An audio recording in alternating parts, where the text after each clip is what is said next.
ओम शांति। 7/9/2022 के बाबा के साकार अनमोल धारणा युक्त मधुर महावाक्य हैं। परम शिक्षक शिव बाबा हम बच्चों को रोज़ शिक्षाएं देता है, गुणवान बनाता है। तो जो बाबा शिक्षाएं देता है वो शिक्षाएं हम धारण करते हैं। शिक्षाएं धारण करना ही बाबा की रक्षा होना है, तभी बाबा हमारा रक्षक बनता है। तो बाबा ने कहा एक तो इन शिक्षाओं को धारण करो, यही तुमको बाबा ने रोशनी दी है।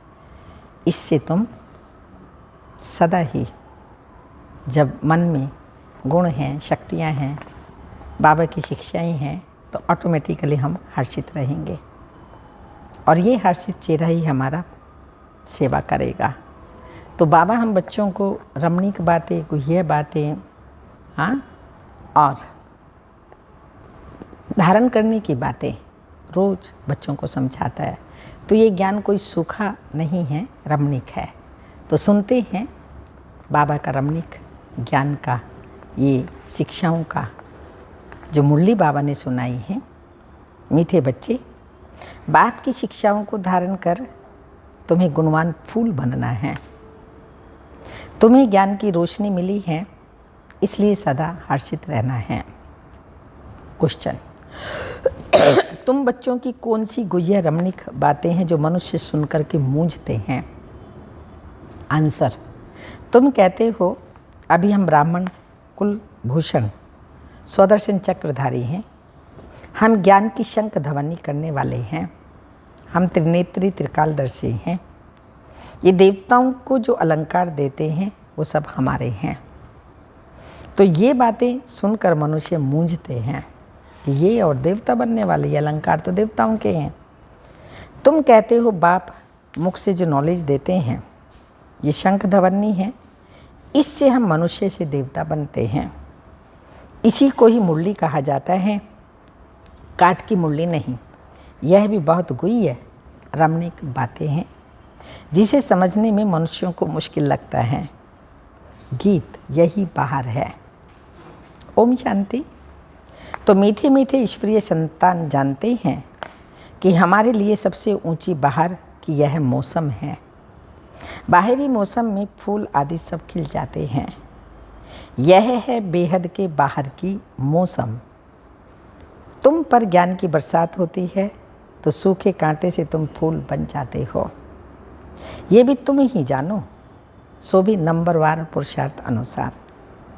कोई तो बहुत खुशी में रहते हैं कि हम इस ज्ञान वर्षा से कांटे से फूल बनते हैं। झाड़ जब एकदम सूख जाता है तो एक भी पत्ता नहीं रहता। हर वर्ष यह हाल होता है। फिर बरसात में पत्ते सुंदर होते हैं, फूल भी बड़े सुंदर हो जाते हैं। तो यह ज्ञान बरसात की बाहरी मौसम फर्स्ट क्लास है। अब यह है कांटों की दुनिया। झाड़ कहता है मैं कांटों का झाड़ बन गया हूँ, फिर ज्ञान बरसात से फूलों का झाड़ बनता हूँ। तुम एक एक चैतन्य झाड़ हो ना। अभी तुमको ज्ञान की रोशनी मिली है जिससे तुम ऊंच पद पाते हो। तुम क्या से क्या बन जाते हो। तुम जानते हो अभी हम अपवित्र से पवित्र बनते हैं। विष्णु भी युगल रूप है ना, साक्षात्कार जोड़ी रूप का होता है। विष्णु को 4 भुजाएं दिखाते हैं ना, परंतु उनको ज्ञान तो कुछ भी नहीं है। 2 रूप मिलकर डांस करते हैं। तो बाप समझाते हैं दीपावली होती है तो महालक्ष्मी आती है। तुम दोनों को बुलाते हो, आगे लक्ष्मी और पीछे नारायण होता है। लक्ष्मी 2 भुजा वाली होती है, महालक्ष्मी 4 भुजा वाली होती है। परंतु ये बातें अभी तुम जानते हो, आगे बिल्कुल नहीं जानते थे। एकदम कांटे थे सो अब फूल बन रहे हो। ग्रंथ में भी कहा है मनुष्य से देवता किए करत न लागी बार। तो देवता ही होते हैं सतयुग में, वह हैं दैवी गुण वाले। इस समय के मनुष्य हैं आसुरी गुण वाले और तुम हो ईश्वरीय गुण वाले। ईश्वर बैठ हमको गुणवान बनाते हैं। बाबा की शिक्षा से हम सर्वगुण संपन्न बनते हैं। भारत की महिमा है, अर्थात भारत में रहने वालों की बड़ी महिमा गाते हैं, परंतु उनको ये पता नहीं है कि उनको ऐसा बनाने वाला कौन। बड़े बड़े मंदिर बनाते हैं परंतु उनके ऑक्यूपेशन का पता नहीं है। तुमको तो बहुत रोशनी मिली है, तुमको बहुत इतनी रोशनी मिली है तो बहुत हर्षित रहना है। वहाँ भी किस जन्मों के लिए हर्षित रहेंगे तुम जानते हो। हम 21 जन्मों का पद लेने के लिए पढ़ाई पढ़ते हैं। कमाई नॉलेज से होती है, गॉड फादरली स्टूडेंट लाइफ है। सूर्यवंशी घराने के मालिक बनते हैं, गोया स्वर्ग के मालिक बनते हैं, परंतु दुनिया में भी सब एक जैसा पद तो नहीं लेते। सिर्फ एक लक्ष्मी नारायण तो राज्य नहीं करते हैं ना, यह भी किसी को पता नहीं। सिर्फ डिनाइस्टी होगी और राजाई भी होगी। सूर्यवंशी चंद्रवंशी थे, शिव बाबा ने नई दुनिया स्थापन की।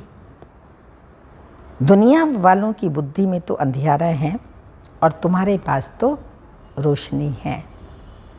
पतित दुनिया और पावन दुनिया।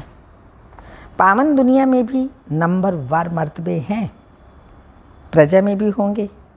वहाँ तो सबको सुख ही सुख है, भले मर्तबे होंगे लेकिन वहाँ पर सुख ही सुख होगा। हर एक की अपनी अपनी राजाई जमींदारी आदि होती है।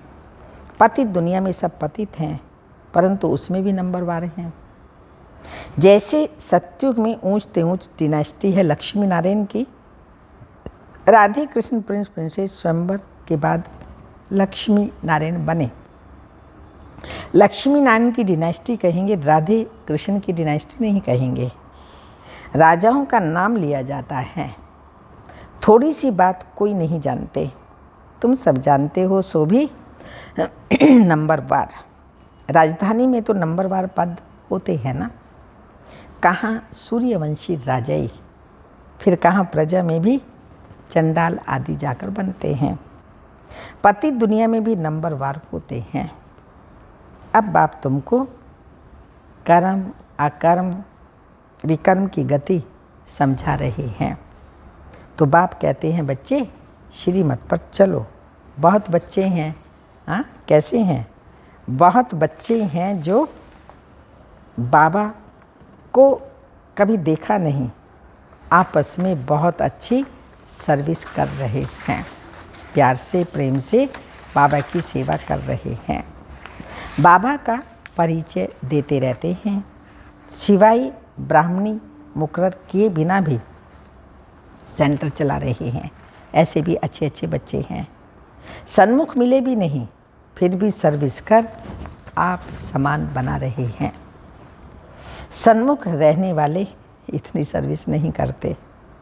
रूहानी यात्रा सिखाना है ना, तुम हो रूहानी पंडे, तुम भी रास्ता बताते हो। हे आत्माएं बाप को याद करो। कहते भी हैं आत्माएं परमात्मा अलग रहे बहुकाल, वह भी हिसाब है ना। बहुत काल सिद्ध करके बताते हो ना, तुम ही सबसे जास्ती बहुत काल से बिछड़े हुए हो। सूर्यवंशी चंद्रवंशी घराने के थे, फिर पुनर्जन्म में चक्कर में आते 84 जन्म लगे हैं। सो भी सबके 84 जन्म नहीं हो सकते। इस ज्ञान की रिमझिम में तुम बच्चे रहते हो। यह है तुम्हारी स्टूडेंट लाइफ। कोई गृहस्थ व्यवहार संभालते हुए फिर दूसरा कोर्स उठाते हैं। यहाँ तो सिर्फ पवित्रता की बात है। बाप को और वर्षे को याद करना है और पढ़ना भी है और पवित्र भी जरूर बनना पड़े। कहते भी हैं शेरनी का दूध सोने के बर्तन में ही ठहर सकता है। ये ज्ञान भी इतना परम पवित्र परमात्मा पवित्र ज्ञान देते हैं, तो इसके लिए बुद्धि पवित्र सोने जैसी क्लीन और क्लियर चाहिए। तो महापुर वर्षे को याद करना है और पढ़ना भी जरूर है, पवित्र जरूर बनना पड़े। कहते भी हैं शेरनी का दूध सोने के बर्तन में ही ठहर सकता है, तो बाप भी कहते हैं पवित्रता के बिगड़ धारणा हो ही नहीं सकती। इसलिए बाबा कहते हैं इस काम महाशत्रु को जीतो, तुम पवित्र बनो, मेरे को पहचानो, तब तो मैं बुद्धि का ताला खोलूं। जब तक ब्राह्मण पवित्र कुलभूषण नहीं बने तो धारणा भी नहीं होगी। जब तक पवित्र ब्राह्मण कुलभूषण नहीं बनेंगे तो ये ज्ञान की धारणा भी नहीं होगी। तुम ब्राह्मण कुलभूषण स्वदर्शन चक्रधारी हो और कोई समझ ना सके। मनुष्य समझते हैं कि स्वदर्शन चक्रधारी तो देवताएं हैं। यह फिर कौन निकले हैं जो कहते हैं हम ब्राह्मण कुलभूषण स्वदर्शन चक्रधारी हैं? इन बातों को तुम बच्चे ही समझते हो। यह बड़ी गुह्य रमणीक बातें हैं।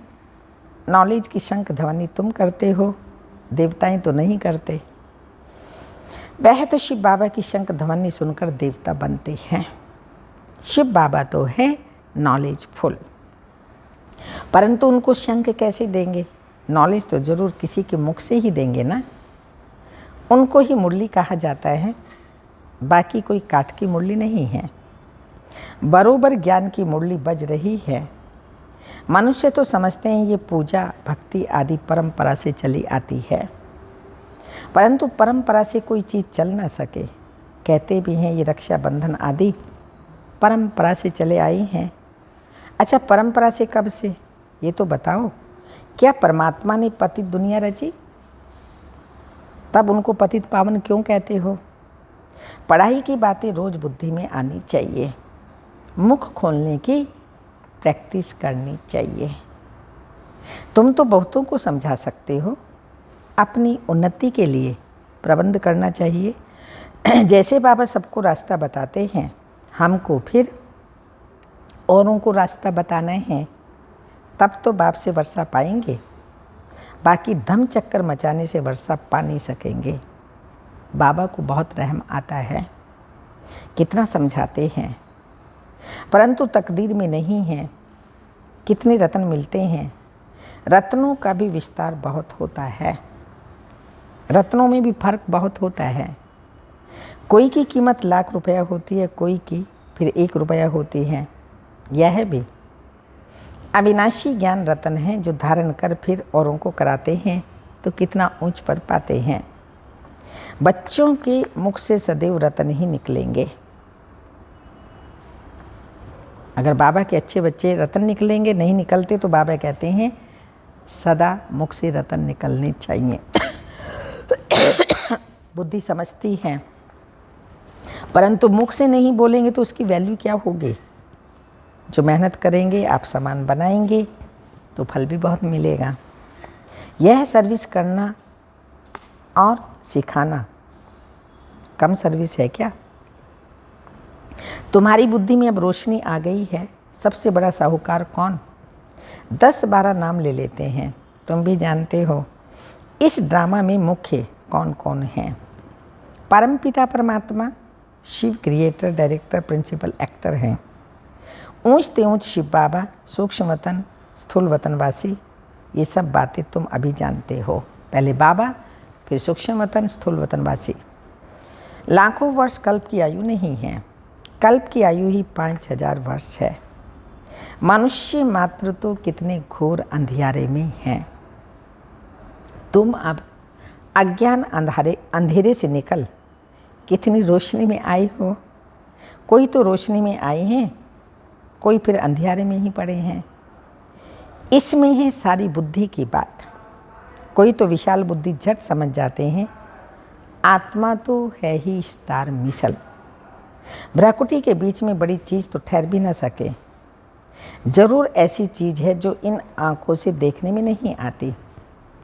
बड़ी चीज़ हो तो दिखाई दे। आत्मा तो अति सूक्ष्म ज्योति बिंदु है जो आँखों से दिखाई ही नहीं देती। आत्मा तो अति सूक्ष्म है, बिंदी मिसल।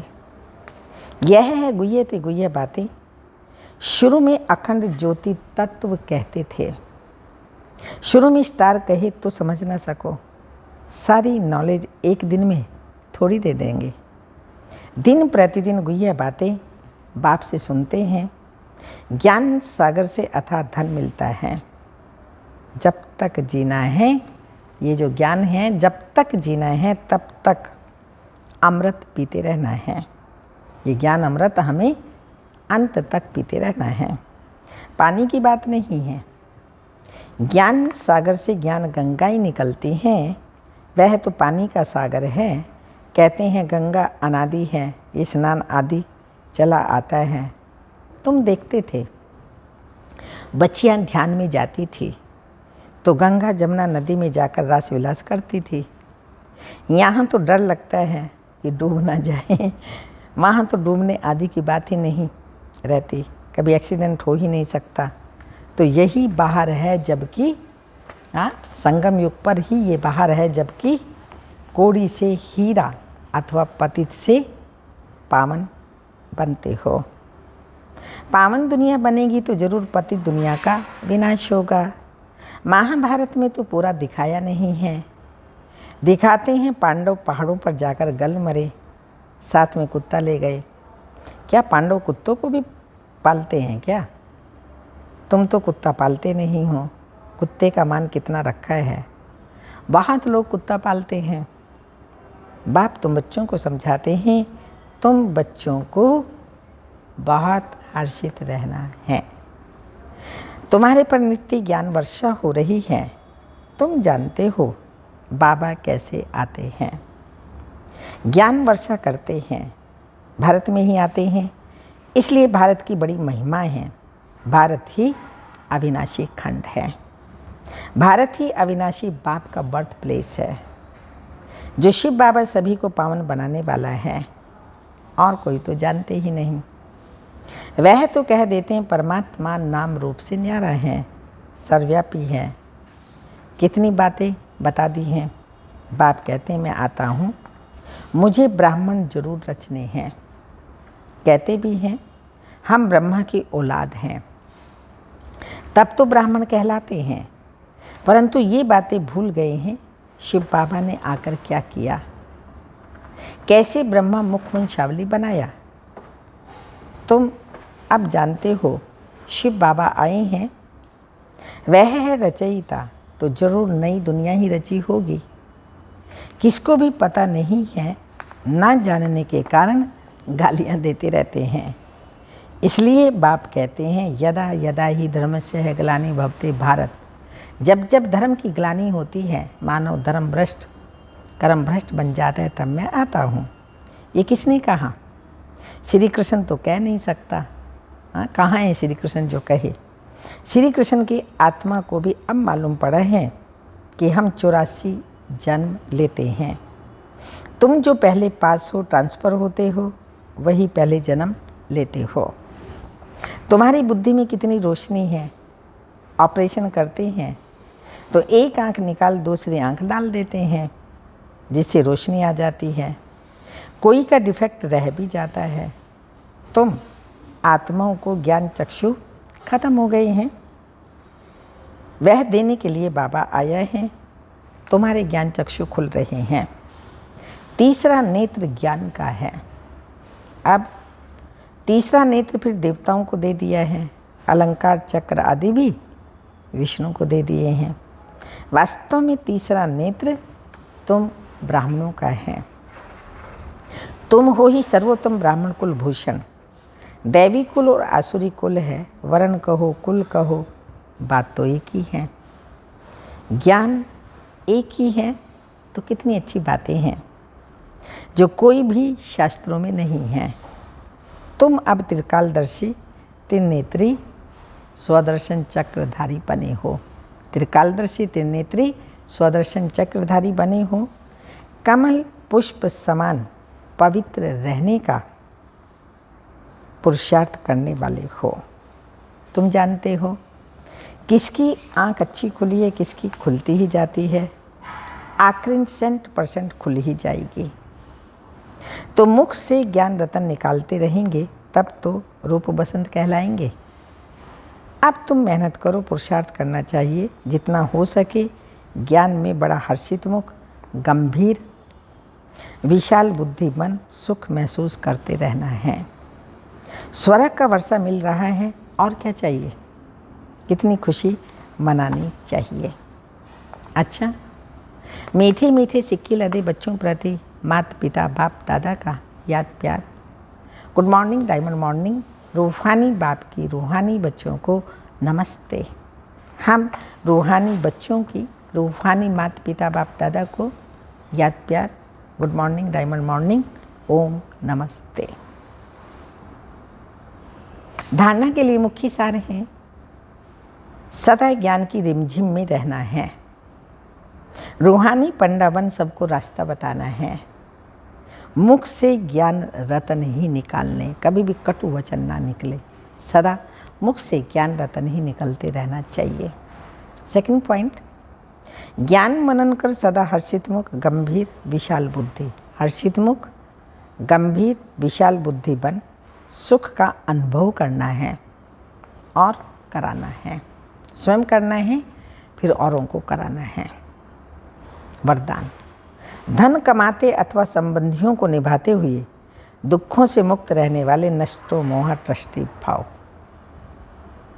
लौकिक संबंधों के बीच में रहते संबंध निभाना एक अलग चीज है, उनकी तरफ आकर्षित होना अलग चीज है। ट्रस्टी होकर धन कमाना अलग चीज है, लगाव से कमाना, मोह से कमाना अलग चीज है। तो नष्टो मोह व ट्रस्टी की निशानी है। अगर आप नष्टो मोह होकर के धन कमा रहे हैं, परिवार को केवल निमित्त बन के समझा रहे हैं, तो उसका दुख और अशांति का नाम निशान ना हो। कोई भी दुख नहीं होगा, अशांति नहीं होगी। कभी कमाने में धन नीचे ऊपर हो भी जाए, हो भी जाता है ऊपर नीचे, व संबंध निभाने में कोई बीमार हो जाए तो भी दुख की लहर ना आए। सदा बेफिक्र बादशाह। स्लोगन है, रहम दिल उसे कहा जाता है जो निर्बल को हिम्मत और बल देता रहे। रहम दिल उसको कहा जाता है जो निर्बल को हिम्मत और सदा बल देता रहे। अमृत बेले की पॉइंट है, मास्टर बीज रूपपन वृत्ति और वायुमंडल को परिवर्तन करने की सेवा करो। अमृत वेले से लेकर सहयोगी बनो। सारे दिन की दिनचर्या का मूल लक्ष्य एक शब्द याद रखो। कौन सा? सहयोग देना है, सहयोगी बनना है। अमृत बेले बाप से मिलन मनाकर बाप समान मास्टर बीज रूप बन, मास्टर विश्व कल्याणकारी बन। सर्व आत्माओं को अपनी प्राप्त हुई शक्तियों के द्वारा आत्माओं की वृत्ति और वायुमंडल परिवर्तन करने के लिए सहयोगी बनो। बीज द्वारा सारे वृक्ष को रूहानी जल देने के सहयोगी बनो, जिससे सर्व आत्माओं रूपी पत्तों को प्राप्ति का पानी मिलने का अनुभव हो। ऐसे अमृत वेले से लेकर जो भी सारे दिन में कार्य करते हो, हर कार्य का लक्ष्य क्या होना चाहिए? यही हो, सहयोग देना है।